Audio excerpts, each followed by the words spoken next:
Informasi intelijen diungkit Kamarudin, menduga ada keterlibatan politikus di DPR bantu Ferdy Sambo. Terkait kasus Brigadir J yang sampai saat ini masih terus menjadi sorotan, diketahui beberapa hari ini, kasus pembunuhan berencana Ferdy Sambo teralihkan ke isu pelecehan di Magelang. Terkait hal tersebut membuat pengacara keluarga Brigadir J kini menuding Ferdy Sambo dibantu politikus di DPR. Kamarudin kembali muncul di hadapan publik setelah beberapa hari terakhir diam.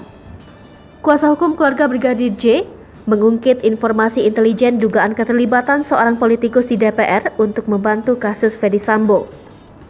Oleh karena itu, Kamarudin mendorong Presiden Jokowi untuk membentuk tim independen dalam penanganan kasus pembunuhan berencana Brigadir J. Bukan hanya itu, Kamarudin mengatakan tim konektivitas atau tim independen perlu dalam perkara pembunuhan berencana Brigadir J karena mengungkap kasus ini secara terang benderang sesuai keinginan Presiden Jokowi tidak mudah. Sebab menurut Kamarudin, banyak pihak yang terlibat dalam kasus pembunuhan berencana Brigadir J.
Hai pemirsa Seripopo TV, jangan lupa komen, like, dan subscribe, serta tonton terus berita-berita terupdate lainnya ya.